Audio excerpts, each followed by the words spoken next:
Hello there everyone, and welcome back to Napoleon Total War with the Era Chapters mod. Last time around we ended off in 1868, it's now 1870, and the reason for that we'll go into in a little bit, but I thought we'd go ahead and take a look at what's going on the map first, since we have actually jumped 2 years, which is a whole 46 turns, I believe. There's a lot of turns.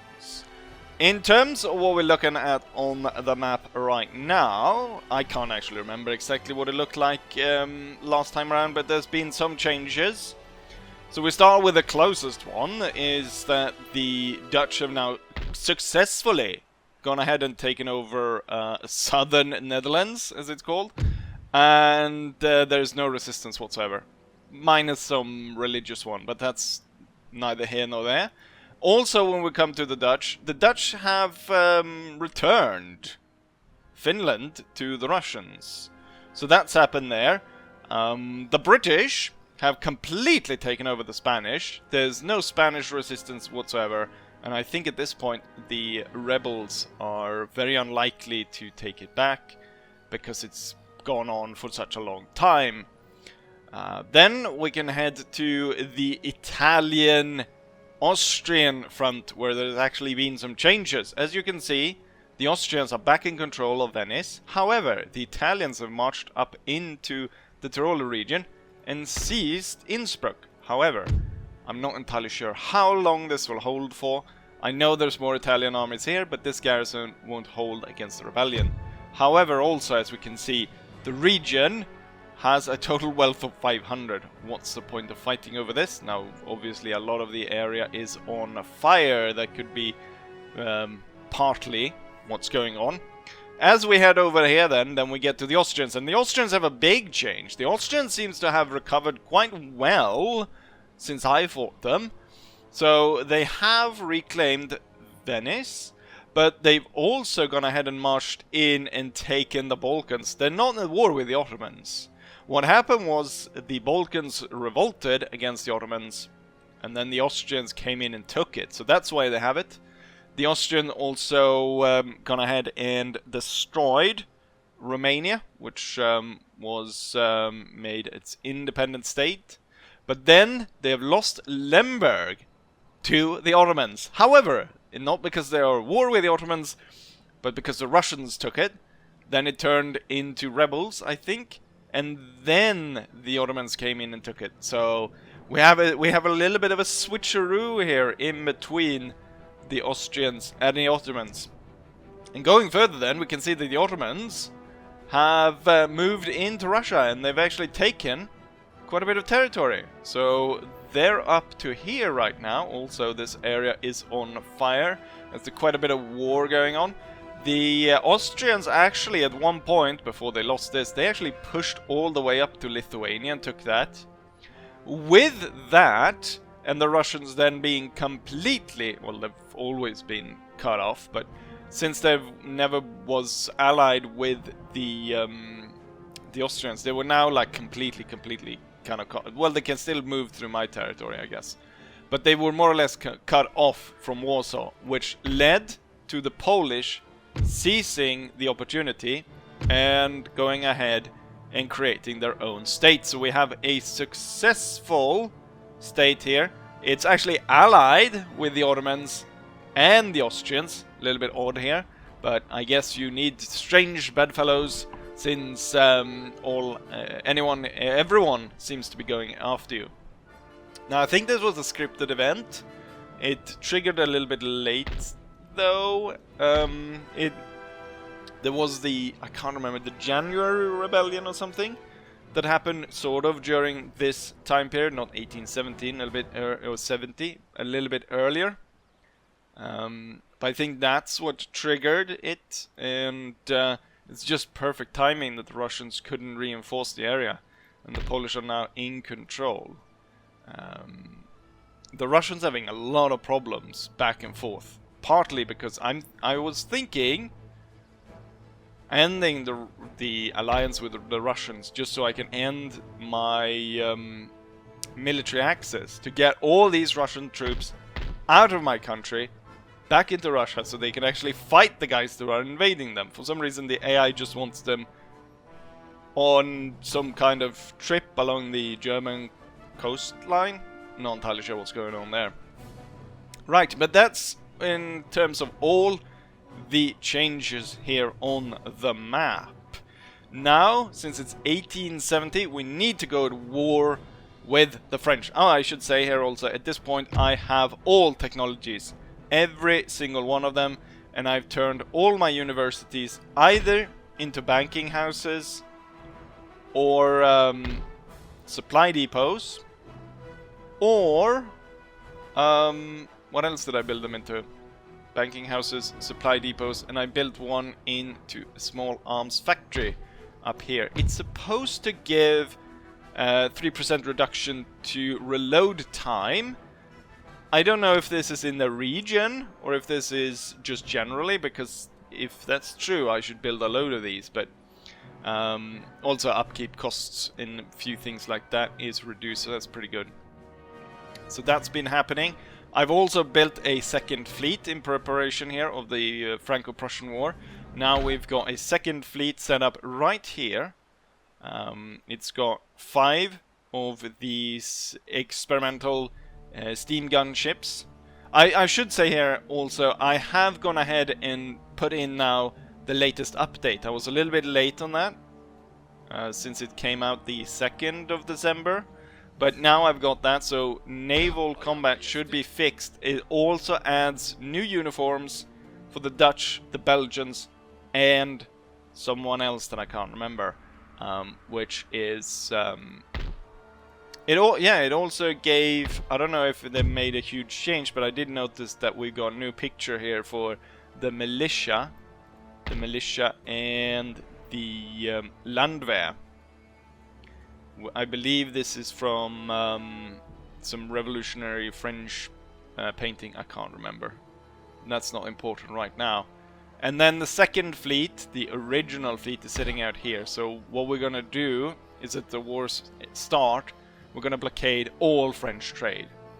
Now, I know there is a French military fleet somewhere. It was in this port, but then I lost track of it. So I have no idea where they are. Now, there is a port up here, there's a port here, and there's a port here. I can't see this one. I can go up and scout this one, but there's only like a single ship here. So I feel like they're somewhere else. They could be here, but I don't know why they would be here. I think they're hiding somewhere out here in the fog of war. But where? I do not know. Anyways, the main point is to strangle French trade, because France isn't actually doing so hot. They're rich and mighty. The reason why they're only rich is because they've got massive debt and they've been hemorrhaging money quite a lot. So the French capital region is down to a wealth of 2,200. That's awful, given the fact that it like covers 50% of France is just in this region. Compare that to the most splendid of capitals in terms of wealth, Great Britain and London, at 21,000. 88% tax. 88% tax gives them 18,000 per turn, and they have a wealth gain of 110. Now, I am catching up. I wanted to surpass them. That has not happened. I am gaining more than them at 151, but I am about 3,000 or 4,000 in terms of wealth behind them. What I could do is I could turn this steam factory into another banking house. That would increase it to like, I would be up to 175 in gain. So that would put me 65 ahead of the British that I would be gaining on them. But we'd have to play for a long time for me to outstrip the British at this point. So that is in those preparation. In terms of the army preparation, I have the 4 main full stacks. So we got George Wilhelm with the new army. So he's got the Jaegers and whatnot, and the Lancers, and a little bit of the other Ostpreußischen troop, and Brandenburg and stuff, Lutzenko, from the uprising against France. Then we got the main army under Johannes Kaufmann, and those are going to be the main spear point here towards Strasbourg, where we've got 2 French armies awaiting us. And then up to the north, we've got Alexander Lichtenberg. He's the one that can set up ambushes anywhere. And I thought it'd be quite good idea to set him up, march him in as soon as possible, set him up for an ambush here, just to the right next to this town here, or just at the bridges, since the enemy reinforcement armies, after we've conquered this, is going to come through here, and then he'll be able to ambush the first one coming through here. And then he's backed up by Holzer with his army of Jaegers and so on. I've gone ahead and transferred one of his 12-pounders to George Wilhelm, so he actually has something that can punch a little bit further, since what's it called? Holzer had 3 12-pounders, so we replaced one of them with a 6-pounder, giving George Wilhelm his army a little bit of range, which was needed. Then you note that it's quite a stack situated right behind them. This is the backup stacks. This one has 5 howitzers and then all musketeers, because that's the only thing I can recruit at this point. And it's similar here. We've got another one. This one does have 3 dragoons, but it only has 6-pounders, 2 6-pounders and a howitzer. So a little bit lacking in cannons, but it makes up for it with 3 dragoons, hopefully. But otherwise, also just musketeers. So in total I have 6 armies of 40 units each, ready to invade. And then we come to the main point. So I said I was going to start the Franco-Prussian War earlier in 1868, because why would I spend time doing 46 turns just to get the correct date? Well, as it turns out, attacking France or declaring war on France is blocked. There's a script that blocking you from declaring war on France. Now, I reached out to the mod creator and I said, okay, is it blocked until a certain time point? Or is it then a scripted event that happens? But before I got a response from him, I'm like, if I'm gonna put this video in a timely manner, I need to start doing it right now. So I might as well just go ahead and see if it actually triggers as an event, or if I'm able to declare war as we roll around to 1870. As it turns out, I did 46 turns, and you still can't declare war. And so at that point I left the game and I went out to see if the mod creator responded. He had, and he said, you have 2 options. Either you go ahead and start the campaign over with the 1870 start, which would break our continuity of the campaign, and I didn't like that. The second, he said, you can come around this. Actually, first what I tried to come around, because you can attack like this.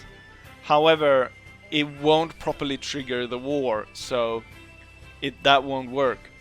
But what he said was, if I go ahead and join a nation that is at war with France, and I ask them, can I join the war, then we can get to war with them. So here comes a very convoluted diplomatic solution to declaring war with France. Or sort of on the level of World War I shenanigans in terms of what we're going to do. And the first thing we're going to do is we're actually going to ally. As strange as it might seem that we're trying to declare war on France, we're actually going to request an alliance, because at this point France is not at war with anyone. So we need to change that, and the only thing we can do to get them to declare war is for us to be in alliance and then asking them to join us in a war. So, then we need to ally with them. We're gonna ally with France. We're gonna hand them over a little bit of money. They can pay off. It's not gonna matter that much. They're gonna pay off a little bit of debt. It's still gonna be troublesome for them. I'm gonna give you 25,000. I'm sure they, at this point, given how much debt, it was like 15 points or something. Given that there's no money anywhere in France, I'm sure they'll be happy with if I give them a baguette or something. But we're gonna give them 25 to make sure. Boom, there we go. Now we're allied with the guys that we can declare war on. Now we need a target to declare war on. Now, I don't want to attack a major power, and I don't want to attack, you know, anything that could cause major issues. You know, starting that up. So what I've decided is we're gonna declare war on the Greeks. But I don't want to drag in their allies, the Austrians and the Ottomans. So what we're gonna do is we're gonna ask the Greeks to break their alliances with the Austrians and the Turkish, and we're gonna give them. I mean, we know the Greeks are skint on money, but we can. Since I have like 700,000, I'm gonna give them 25,000. I'm sure they would have been just as well for a bit of feta cheese or something. And boom, they have now gone ahead and ended their alliances. Right, at this point, I'm gonna declare war on them. I'm not gonna call, because I don't want to break any of the alliance. Not that I don't think that everyone would join, but I'm gonna make this without any room for problems. So we're gonna declare war, boom. Right, now we go back to France. Hey, France, my ally. Wait. I am at your offer. Declare war against... France is at war with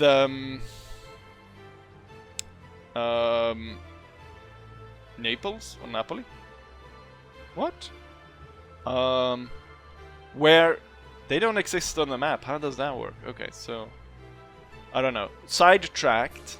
Hey, how about you join me in my war against the Greeks? Again, I don't think I don't need to pay him that much this time around. We're gonna pay you 10,000 for that. Again, once again, probably do it for baguette, but I want to make sure. Boom. Right, now France is at war with the Greeks. At this point, we change our mind. Sorry, France, we don't want to be in an alliance with you. And now I'm gonna head down to the Greeks. Sorry, Greece, you know what? This was a mistake. The telegram went wrong. We're not actually at war with you. How about a white peace before we've even done anything? I'm gonna pay you 25,000 for a peace deal. How about that, Greece? Boom! We are now at peace with the Greeks. You know what?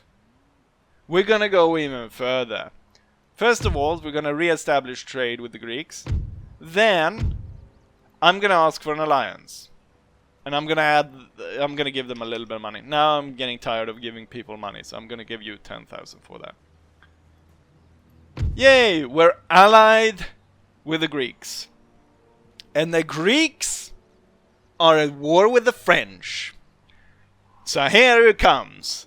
I'm now going to ask to join the war against the French. At this point, I doubt very much that Stefanos Stephalopoulos wants any money for this, so I'm just going to go ahead and do that. Thank you very much. And with that masterful workaround, we are now at war with the French. Wonderful, isn't it? And with that, I'm going to go for one last diplomatic mission, which is the Dutch. I'm gonna ask these windmill people for military access. Which, where? Like there.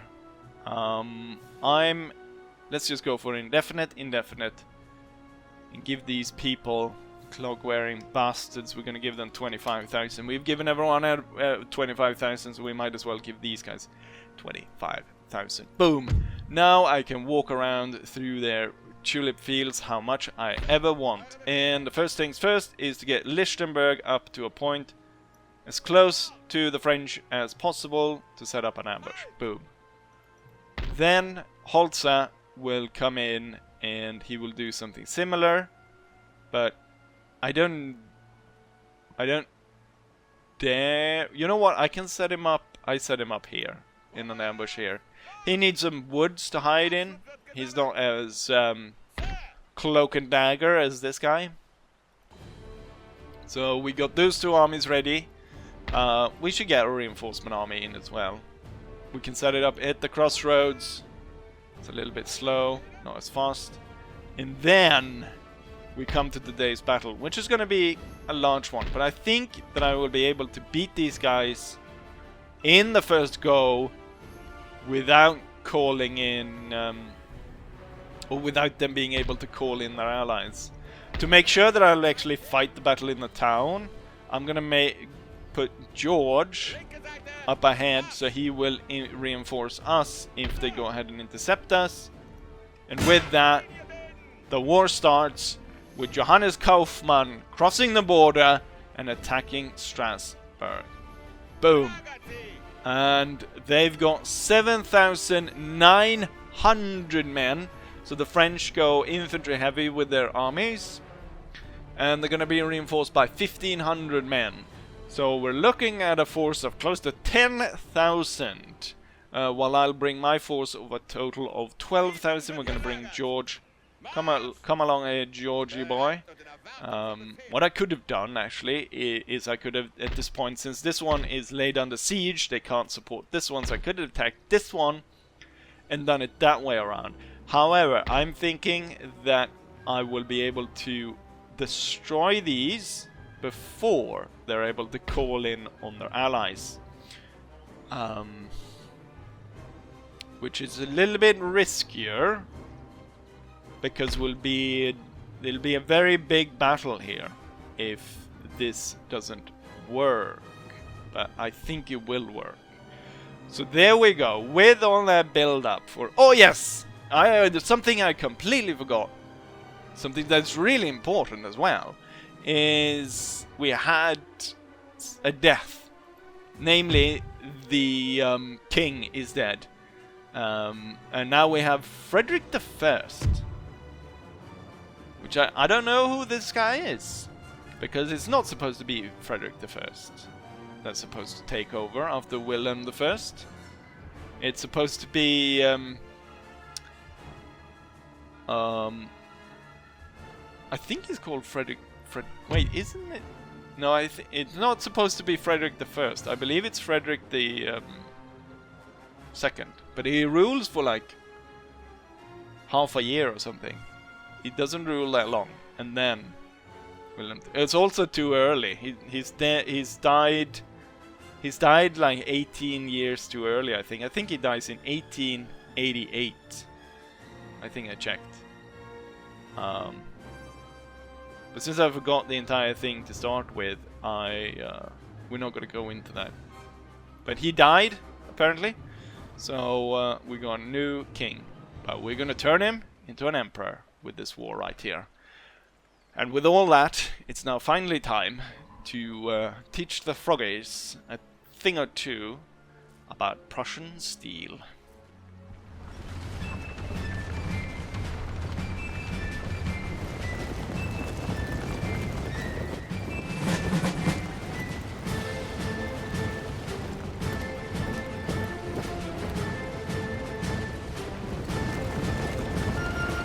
As per usual, the AI starts off with a cavalry attack. I'm gonna form 2 squares out here on the flank. It's unsupported cavalry attacks. Still could be dangerous. But I saw them well ahead of time. And it's quite deep snow, which is making it more difficult for them to make that approach. As we can see, this is what the battlefield is like. I've got my 12 pounders with Tax battery on the left ready to bombard. They should have free field of fire through here. I've got the hussars moving out to set up here. I ordered them to move there before the enemy decide to attack my squares. Looks like the lines... Actually, it's Imperial Guard that are now firing on my square. I cannot drop this one just yet. I was hoping we'd avoid firefight, especially since I'm losing quite heavily here against the guard. And that my units are in a square. I don't want to drag us into further fighting over here. That wasn't my plan at all.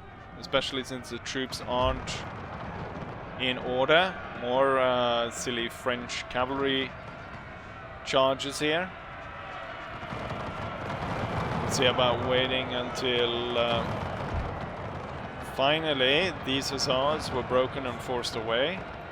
So I can force this into line. I'm pretty sure the guard will smash through this side if I decide to take the battle here. But I'm not going to. And we're gonna pull back, and we're gonna pull back the hussars as well. I really don't want to attack until the rest of the army's in order. So it looks like we have sent away 4 units of enemy cavalry, which is a good start because 4 cavalry is like, I think, all the cavalry they had.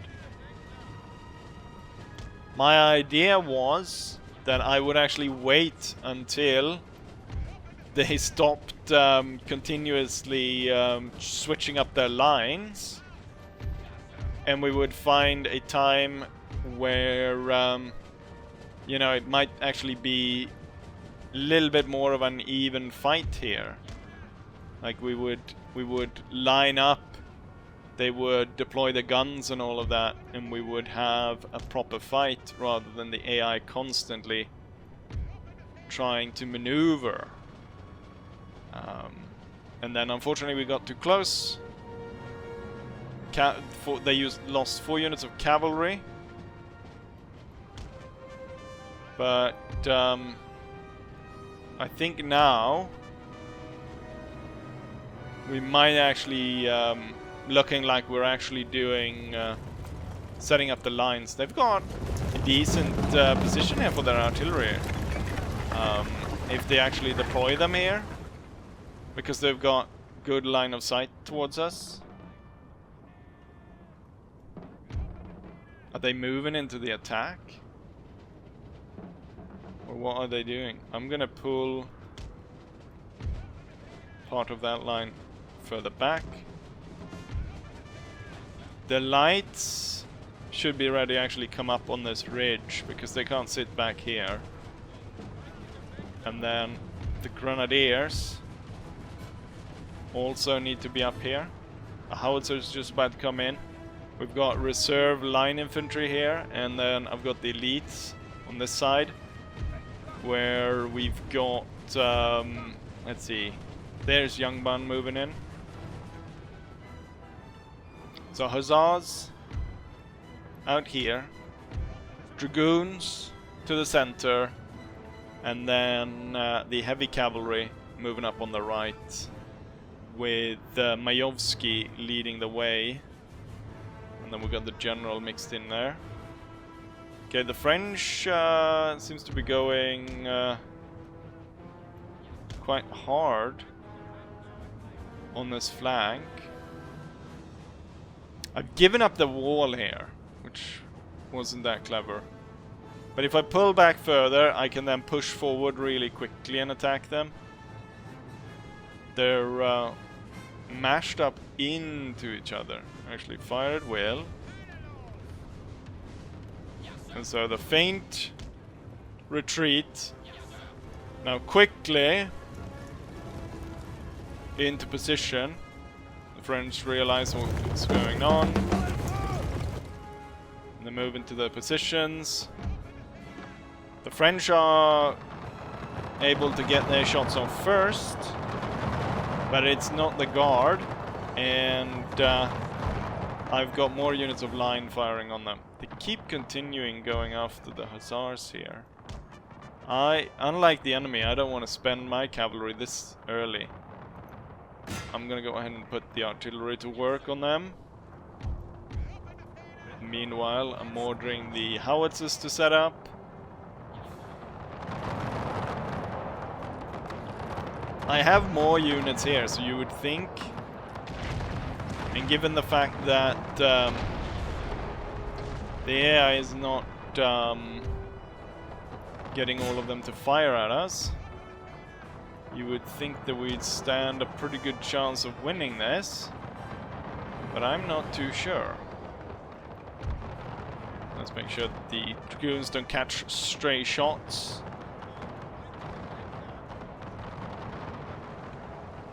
I mean, come on, stop moving your bloody army around and get to fighting.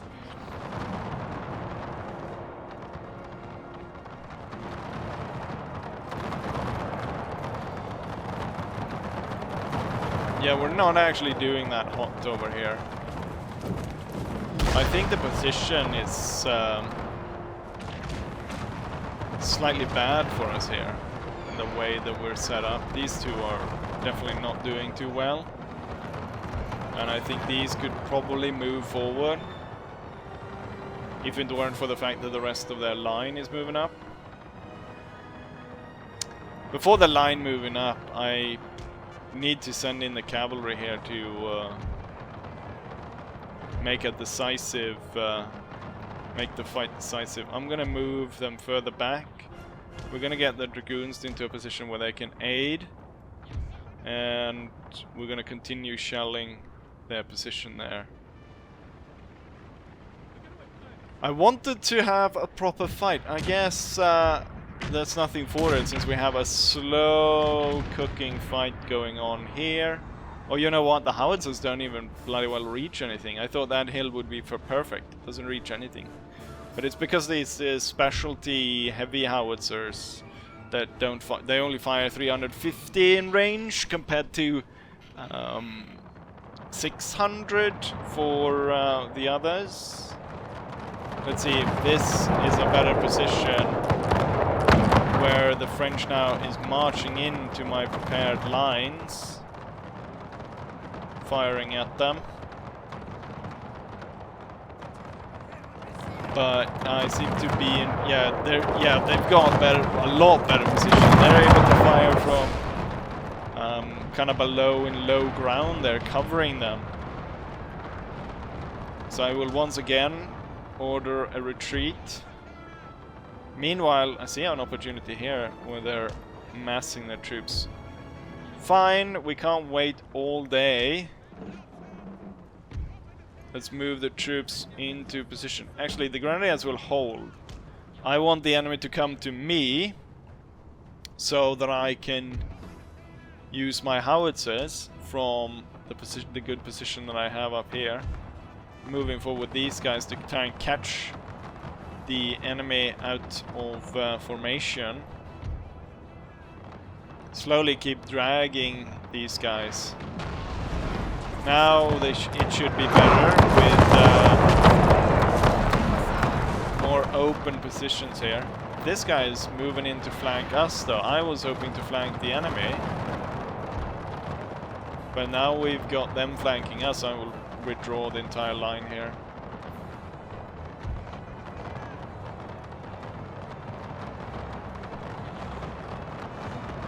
I think I want to pull them even further back.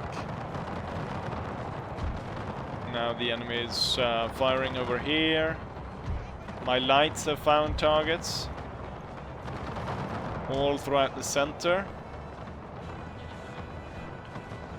And the fight is slowly evolving into a battle now.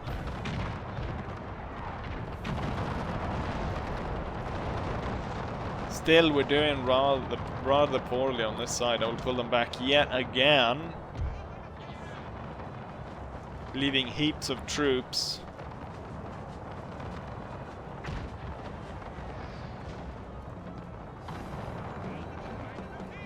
What I think we'll do is we'll have them being dragged out, and then we quickly move up again and then fire at them.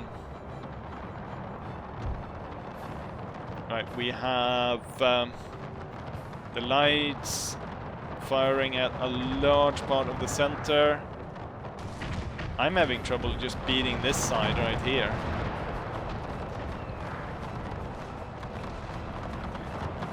I feel like though at this point they could probably be outmaneuvered by the cavalry. I've got each one hussar for each unit. We're gonna order 12 pounders to fire at something else. And then as the cavalry comes closer, I'm gonna order the troops back again. Heavy losses on that unit right there.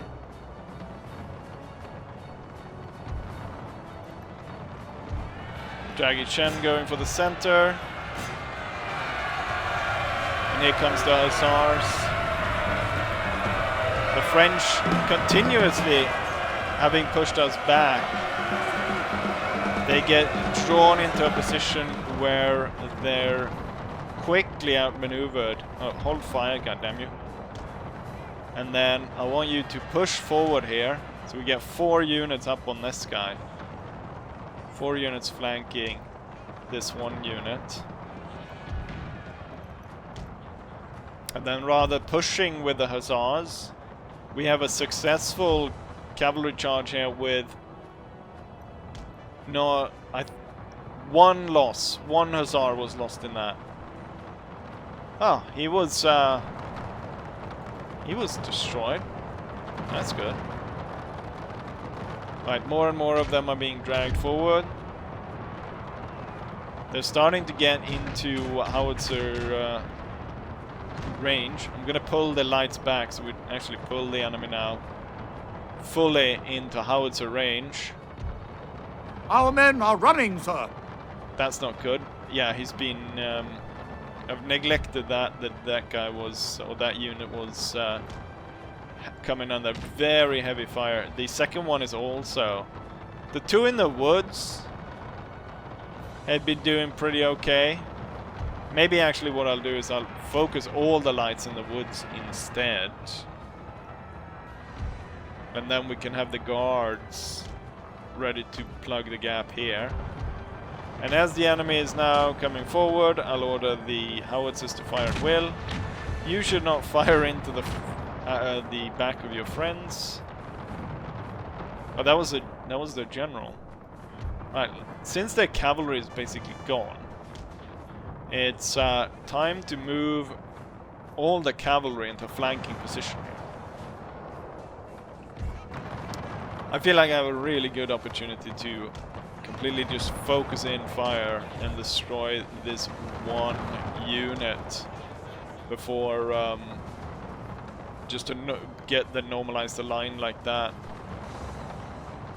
Ooh, the howitzers got a really good shot off on this Carabinier unit. Probably at the same time as he caught some fire from my Grenadier line. The thing though is the fight is progressing rather slowly. I don't think they've started to receive reinforcements yet. But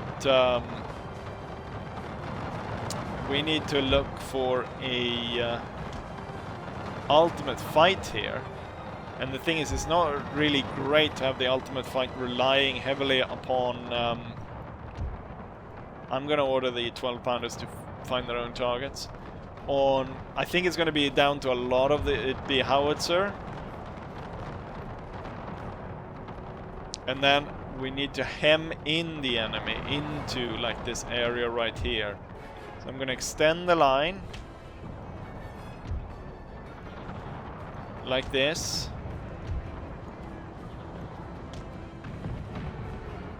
And then we can see about, you know, corralling the enemy there.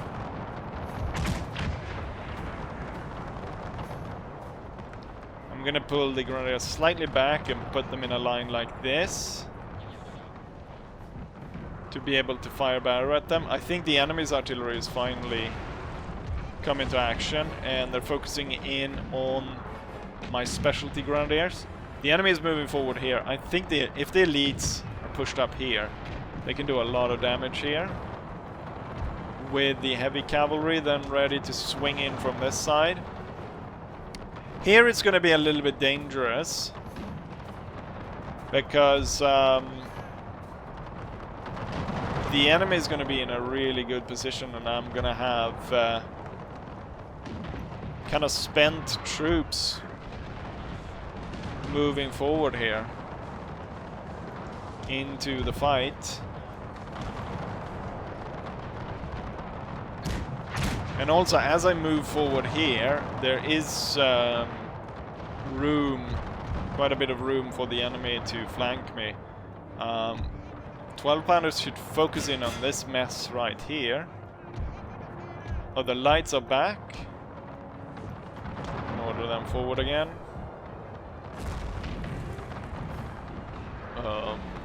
Aim for something more in the back, hoping that will hit units in the front. Okay, the French are pushing in. And my 12 pounders are skewering them. Hopefully breaking apart that center point, as more and more troops are being pulled in here.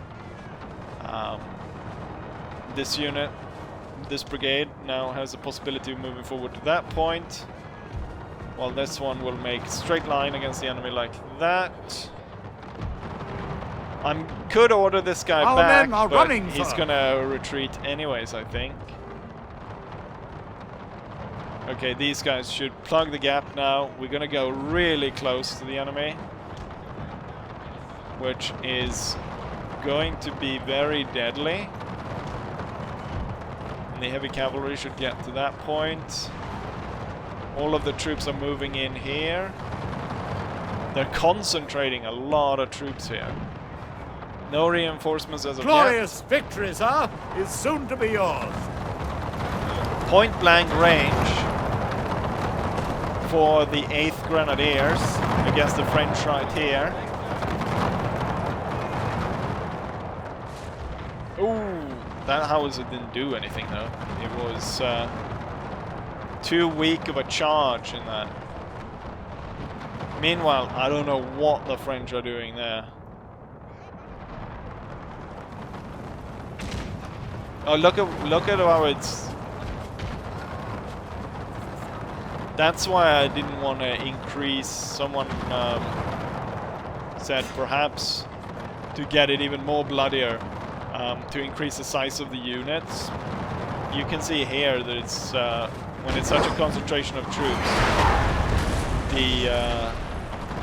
the game start or it starts glitching. Quite heavy losses on my troops. However, as you can see, we are smashing them. We are smashing them quite well. However, a lot of my units are losing a lot of men as well. Quite tired and moving through the heavy snow, but now they're in position. The unfortunate bit here with them being in position is the French are about to try and slip out of the position. Now when they're in position though, it should be easier to quickly move up and get better positions. Continue to fire on that, and this is more or less gone.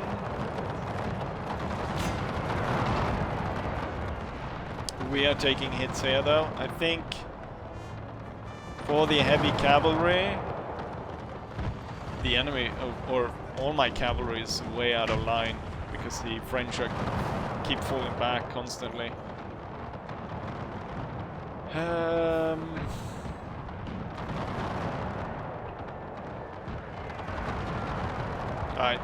I feel like it's probably high time to end this right here. So Majovsky will charge here. The 5th will charge here, and the 2nd will go for the back. As that's happening, these guys will hold fire. Meanwhile, on this side, I will have the hussars go for the guns. The 12-pounders to hold their fire. The howitzers to hold their fire. And then as the hussars going for that, the dragoons will be ordered in on the line infantry here. We have killed their general, sir. Now they must break. There goes their general. Second as they move through there. Go through here and go for this one. As it is all troops within town, I'm not going to chase them, because I actually want them to be on the field to stop the reinforcements coming in. And then all the lines here needs to hold fire, because now it's up to the cavalry to rout and destroy what's left of the French here. And there's just too many enemies on the field that the reinforcements cannot be called in. And we have successfully destroyed the first French army here. And we've captured Strasbourg. Wonderful.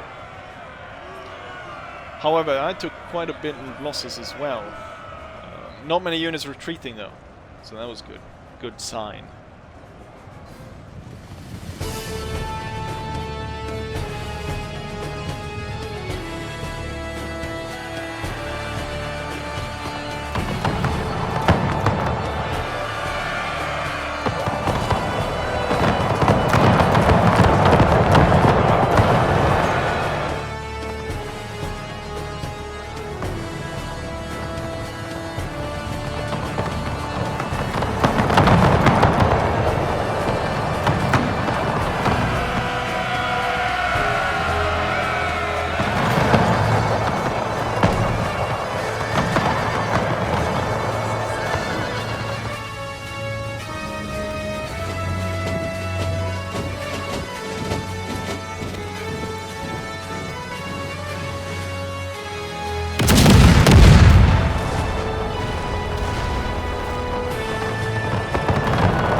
is the result of the first battle.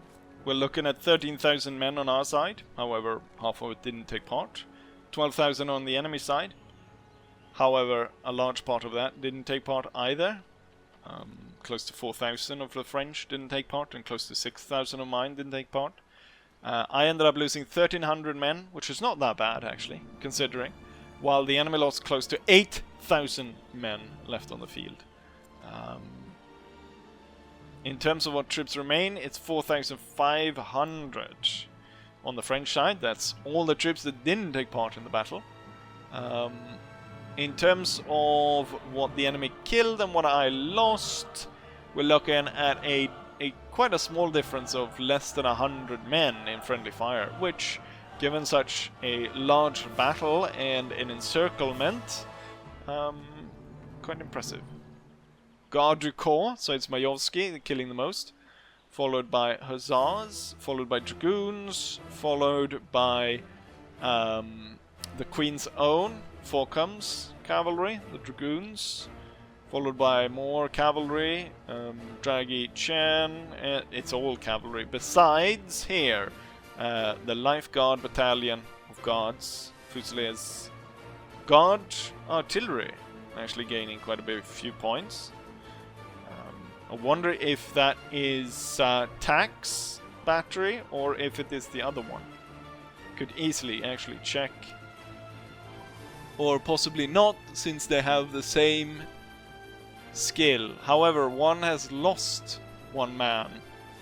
So that way you could actually see if it is... wait, where did I see the cannon? There, Guard Fus Artillery. No, it was not Tax then. Because it... or I don't know actually. I think this is TAC. Or is this TAC? We'll see.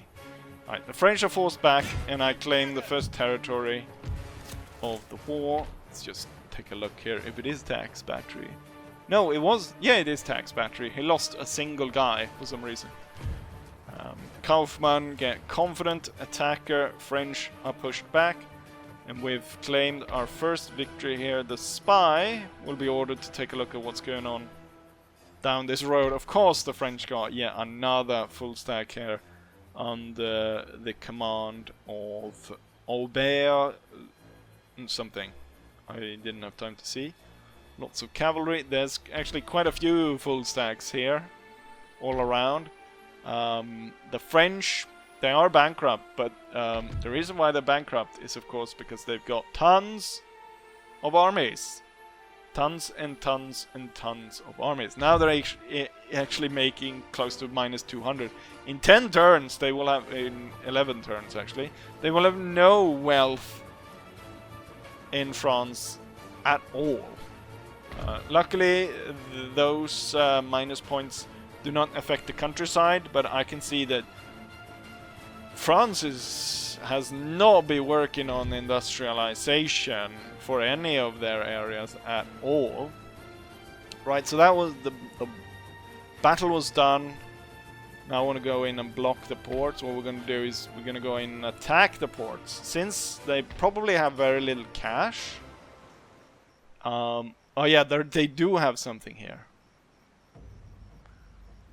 While I would like to block that one, I'm gonna send one steamship 80 gun and one frigate to block that, since it's a single ship.